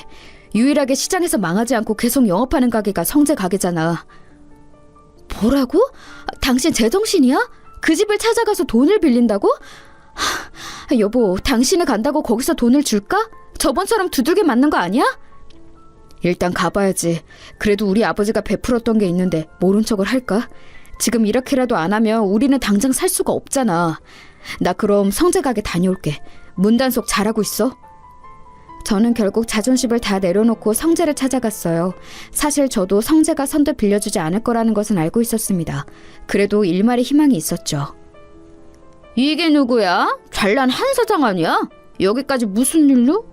우린 당신한테 줄 일감 없는데. 성재야, 단도직입적으로 말할게. 나 쌍둥이 키우는 거 알지? 지금 우리 엄마도 그렇고 가족들이 며칠째 밥을 못 먹고 있어. 미안한데 100만 원만 빌려주라. 제발 부탁이다. 그거 참 안타까운 소식이네. 내가 마음 같아서는 당장 100만 원이 뭐냐 1000만 원을 빌려주고 싶어. 그런데 우리도 사정이 힘드네. 줄 돈이 없어서 안 되겠다. 시장에서 유일하게 살아남은 가게가 너희 가게잖아. 내가 너희 가게 매출은 아는데 어떻게 안 될까? 주라는 것도 아니야. 빌려달라는 거야. 이렇게 무릎 꿇고 빌게. 어? 우리 아버지가 너희 남매 가장 힘들 때 도와줬잖아. 그거 생각해서라도 제발. 아우, 줄 돈 없다고 몇 번 말하냐. 지금 우리 누나랑 매형 가게 올 시간 다 됐어. 매형 눈에 띄면 너 죽어. 그러니까 당장 꺼져. 안 꺼져? 성재는 제가 무릎 꿇고 울면서 빌어도 돈을 절대 빌려주지 않았어요. 저는 하지만 물러설 수가 없었습니다. 이미 자존심을 내려놓은 지 오래였어요. 집에 돈을 들고 가지 않으면 당장 가족들이 죽게 생겼으니 성재의 바지가랑이를 붙잡았습니다. 성재야, 제발, 우리 집에서 너한테 해줬던 거 기억 안 나? 그거 생각해서라도 쌀이라도 조금 주면 안 되겠냐? 내가 이렇게 부탁할게, 제발. 도대체 언제적 얘기를 꺼내는 거야? 기억이 안 나는 호랑이 담배 피우던 시절 아니냐? 나는 너랑 할 말 없으니 꺼져! 퇴! 심지어 성재는 제가 붙잡자 얼굴에 침까지 뱉기 시작했어요. 비참하다는 말을 이럴 때 쓰는 거라는 것을 그때 알게 되었죠. 성재는 제가 아무리 사정해도 들은 척도 하지 않더라고요. 저를 질질 끌어서 가게 밖으로 던진 성재는 이렇게 말했습니다. 이 거지 새끼야, 다시는 내 앞에 나타나지 마. 알겠어? 잘 살고 있는데 찾아와서 옛날 얘기 꺼내는 거 더는 못 들어. 네 자식이 굶어 죽든 말든 그건 나랑 상관도 없다고. 한 번만 더 찾아오면 그때는 우리 매형 부른다. 너무 매몰찬 모습을 보고 저는 서럽고 비참한 기분이 들었어요. 집으로 가는 내내 얼마나 울었는지 모릅니다. 나는 어떻게든 반드시 성공해야겠다는 생각도 들었어요. 아버지, 형 보고 있어요? 나 더러워서 여기 동네 뗍니다. 나중에 성공해서 자랑스럽게 다시 올 때까지 근처에도 얼씬거리지 않을 거예요. 하늘에서 보고 있으면 제발 도와줘요. 나 힘들어. 그렇게 하늘을 보고 울면서 다짐했던 게 아직도 기억이 나요. 그리고 저는 정말로 아내와 아이들 그리고 두 어머니를 모시고 무작정 서울로 상경했습니다. 집을 처분하고 남은 돈과 평소 친분이 있던 분들에게 가서 10,000원씩 빌려서 돈을 마련했어요. 고향을 떠나서 서울로 간다니까 주민들은 안타까워했죠. 제가 이렇게 떠나게 만들어준 성재네 가게를 마지막으로 멀리서 지켜보았습니다. 반드시 어떻게든 성공해서 돌아온다고 다짐하며 그렇게 서울살이가 시작되었어요. 아, 여보, 지금 새벽 3시야. 그런데 나간다고? 아까 12시에 들어왔잖아. 당신 잠도 그렇게 안 자고 먹는 것도 시원찮아. 이러다 당신이 어떻게 될까봐 나는 그게 무서워. 당신 없으면 나랑 우리 아이들은 어떡해? 양가 어머님들도 그렇고. 1원이라도 더 벌려면 어쩔 수가 없어. 잠을 자고 밥을 먹는 시간조차 너무 아까워. 애들도 자라면서 먹는 양 자체가 달라졌잖아. 아무튼 여보, 늦었다. 그럼 나 이제 일하고 올게. 항상 고맙고 미안해. 무작정 상경한 저는 진짜 말 그대로 닥치는 대로 일하기 시작했어요. 공장부터 막노동까지 안 해본 일이 없을 정도예요. 몸이 망가지고 있다는 것을 알았지만 멈출 수는 없었어요. 빵 하나로 하루를 버티며 살았습니다. 막노동하면 거기서 간식을 주는데 아무리 배가 고파도 절대 먹지 않고 집에 가져갔어요. 그 사정을 알고 같이 일하던 분들이 본인 간식을 주기도 했답니다. 지금 생각해도 너무 감사한 경험이죠. 이렇게 몇 년을 일하니 아이들이 학교에 입학할 나이가 되었어요. 그동안 반지하 쪽방에서 아이들을 키웠습니다. 이때 아내가 정말 많이 고생했어요. 어머니가 치매였고 장모님도 나이가 드시며 건강이 안 좋아졌거든요. 여보, 우리 드디어 이사 가는 거야? 그렇게 하루도 안 쉬고 일하더니 너무 잘 됐다. 우리 애들도 더 넓은 집에서 살면 좋아할 거야. 나는 당신이 너무 자랑스러워. 나는 당신한테 미안한 마음밖에 없어. 그동안 힘든 상황이었는데 싫은 소리 안 하고 버텨줘서 너무 고마워. 당신이 없었으면 이렇게 이사 가지 못했을 거야. 저는 하루도 쉬지 않고 일한 덕분에 돈을 어느 정도 모을 수 있었어요. 그렇게 이사 가고 막노동을 그만두고 집과 가까운 횟집에 취업하게 되었습니다. 그런데 여기서 뜻밖의 일이 일어났어요. 사람 일이 어떻게 될지 모른다는 말을 깨닫게 되었습니다. 진영아, 어릴 때 어머니가 횟집 운영하셨다고 들었는데 진짜 회를 잘 뜨네. 어떻게 이렇게 깔끔하게 해? 그리고 모르는 생선이 없어. 친절하고 항상 웃는 인상이라 너무 좋아. 우리 가게에서 평생 일해. 알겠지? 월급 더 올려줄게. 어머니는 횟집 하셨고 아버지는 바다에 직접 가서 생선 잡는 선장이었어요. 그래서 저도 어릴 때 아빠 따라 바다에 나가곤 했죠. 그러다 안 좋은 일이 있기는 했는데 애초에 바닷가가 고향이라 익숙해요. 그래, 잘됐다. 그 집에 장모님하고 어머니하고 같이 산다고 했지? 보기 드문 효자야. 우리 가게로 모셔와. 내가 진영이네 가족들은 돈 안 받고 먹고 싶은 거 다 줄게. 저는 새로 구한 일이 매우 마음에 들었어요. 사장님이 털털하시고 좋은 분이셨거든요. 제 사정을 알고 실제로 편의도 많이 봐주셨습니다. 어머니와 장모님을 모시고 가면 정말로 돈을 받지 않으셨죠. 그렇게 몇 년을 일하니 사장님과 저는 친형제처럼 친해졌어요. 뭐? 그런 일이 있었어? 와, 진짜 그런 놈들은 나중에 천벌 받을 거야. 사람이 그렇게 살면 안 되는 거야. 한 번 사는 인생인데 본인하고 가족들에게 당당해야지. 원. 진영이 그동안 너무 고생 많았다. 이제 앞으로는 잘 살기 바래. 힘든 거 있으면 언제든지 얘기하고. 사장님과 가까워진 저는 서울로 올라오고 처음으로 타인에게 의지하게 되었습니다. 정이 워낙 많은 사장님은 심지어 우리 쌍둥이들도 많이 예뻐하셨어요. 사모님도 굉장히 좋은 분이라 같이 여행을 갈 정도면 어느 정도인지 아시겠죠? 처음에는 사실 오래 일할 거라 전혀 생각하지 않았는데 어느새 그 가게에서 10년을 일하게 되었습니다. 이제는 가족 같은 사이가 되었던 거죠. 그런데 그러던 어느 날 사장님이 저를 불러 앉혀놓고 진지하게 말하셨습니다. 진영아, 나는 이제 아내랑 서울 생활을 청산하고 고향으로 가려고 해. 그동안 너무 고마웠다. 아내랑도 얘기했는데 만약 네가 없었으면 우리가 이렇게 가게를 잘 운영하지 못했을 거야. 너한테 너무 고마워. 에이, 제가 뭘 했다고요. 사장님 덕분에 저랑 우리 가족은 덕분에 행복했어요. 고향에 가시면 담배 그만 피우시고 몸 건강 챙기세요. 저도 시간 나면 가족들 데리고 놀러 가도 되는 거죠? 진영이 너는 연락 안 하고 무작정 와도 언제나 환영이지. 그나저나 진영아, 내가 이렇게 너한테 얘기하는 이유가 있어. 아내랑 이미 얘기 끝나서 하는 말이야. 나는 이 가게를 너처럼 무작정 서울로 올라와서 열었어. 그건 너도 알지? 그래서 애착이 매우 커. 이 소중한 가게를 닫고 내려가는 것은 아내도 나도 원하지 않아. 그래서 말인데 진영인 네가 사장님이 되어줄 수 있겠니? 다른 권리금이니 뭐니 그런 것은 우리 사이에 어울리지 않아. 그냥 네가 이어서 하면 된다. 네? 사장님 그거 진심이세요? 아니 제가 이 가게의 사장이 되라고요?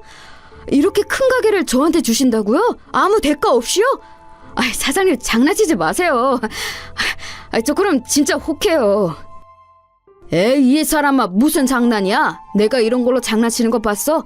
우리 아들은 미국으로 가 있어서 물려줄 사람이 없어. 그리고 진심으로 네가 없었으면 우리 가게가 이렇게 매출이 나왔겠니?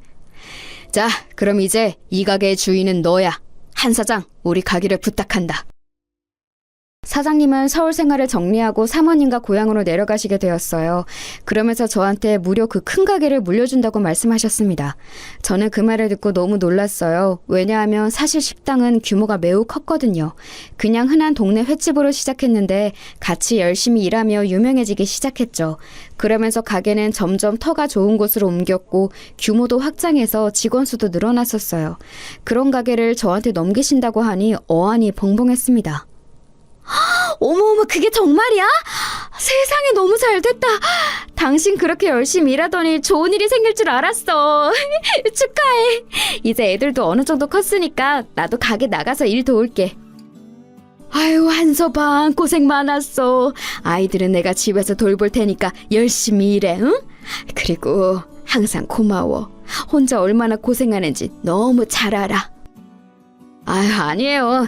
장모님이랑 아내한테는 늘 고맙죠. 치매인 우리 엄마도 돌봐주시고. 아무튼 이제 제 가게니까 전보다 더 열심히 일하려고요. 제가 어떻게든 끝까지 책임진다고 했던 거 기억하시죠? 장모님, 조금만 더 믿어주세요. 저는 가게를 사장님에게 이어받고 더 열심히 일했어요. 직원들도 애초에 원래 같이 일하던 사람들이었고 단골 손님들과도 안면이 있는 상태라 익숙했습니다. 사장님 바뀌고 어째 더 반찬이 맛있어졌어. 사모님 손맛인가? 예전에도 맛있었는데 지금은 다른 가게를 못 갈 정도잖아. 이제 더 잘 될 일만 남았네. 사장님은 초심만 안 잃으면 돼. 제가 사장이 되자 아내가 나와서 반찬도 만들고 더 정성껏 손님들을 대접했어요. 그러니까 손님이 오히려 예전보다 훨씬 늘어서 대기하는 사람까지 생길 정도였습니다. 너무 바빠서 직원도 몇 명이나 더 채용했는지 모릅니다. 그렇게 10년을 더 일했어요. 가게는 2, 3호점까지 낼 정도로 잘 되고 있습니다. 물론 좋은 일만 있던 것은 아니에요. 치매에 걸리셨던 어머니가 돌아가셨습니다. 어머니는 놀랍게도 돌아가시기 직전에 잠깐 정신을 차리셨어요. 그리고 저한테 말씀하셨죠. 진영아, 고생 많았어. 내 아들, 엄마는 이제 여기까지야. 우리 아들 미안해. 엄마는 아빠랑 네 형을 보러 갈게. 엄마 죽으면 우리 고향에 묻어줄래? 아빠 옆에 잠들고 싶어. 엄마 걱정하지 말아요. 엄마도 그동안 사느라 고생 많았어. 이제 하늘에서는 편안하게 있어. 아버지랑 형한테 안부 전해줘요. 엄마는 그래도 마지막에 가실 때는 편안하게 가셨어요. 그리고 저는 엄마의 유언을 들어주기 위해 고향을 떠난 이후 처음으로 다시 방문하게 되었습니다. 10년이 지나고 다시 간 고향은 세월이 흘러도 변함없었어요. 오랜만에 보는 반가운 얼굴도 많았답니다. 아이고, 이게 누구야? 아니, 너 진영이 아니냐? 웬일이야? 서울 가더니 성공했나 보네? 이야, 얼굴이 아주 좋아졌어. 누가 보면 몰라보겠어. 진영아, 그동안 어떻게 살았니? 세상에. 아저씨, 그동안 잘 지내셨어요? 저 지금 서울에서 횟집하고 있어요.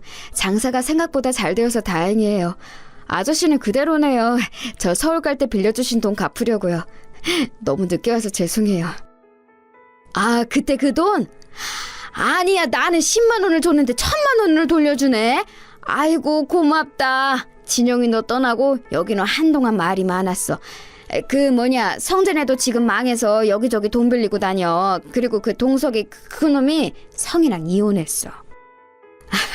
20년이 지났으니 당연히 이자까지 줘야죠. 그때 아저씨가 저한테 돈 안 주셨으면 저 서울 갈 차비도 없었어요. 아직도 감사하게 생각하고 있어요. 어머니도 돌아가시기 전에 아저씨 얘기를 했을 정도로 감사해요. 내려오며 성재랑 성희 누나가 궁금했던 것은 사실이랍니다. 어머니를 묻어주러 오며 머릿속엔 성재가 가득했죠. 그래도 제가 성공한 상태로 내려가서 참 다행이라고 생각했는데 뜻밖의 말을 듣게 되었습니다. 그런데 그놈들이 평판이 워낙 안 좋았어야지. 돈을 빌리러 다녀도 다들 모른 척 하더라.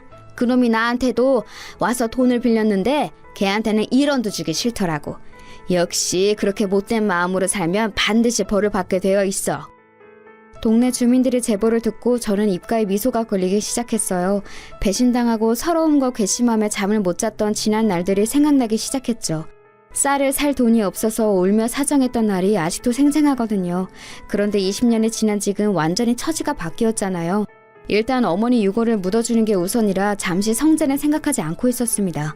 고향이라 워낙 반가운 얼굴이 많아 여기저기 인사하고 마침내 마지막 날이 되었어요. 아내와 같이 가서 올라갈 생각을 하고 있었는데 글쎄 성재와 성희 누나가 우리를 먼저 찾아왔습니다. 야, 진영아 오랜만이다. 너 잘 지냈어? 야, 내가 너 얼마나 보고 싶었는지 알아? 얼굴 완전 좋아졌다. 잘 지내는 거 보니까 좋다, 야. 진영아, 너 잘 나가는 사장님이라며? 얘기 듣고 왔어. 다름이 아니라 혹시 우리한테 돈 조금 빌려줄 수 있어?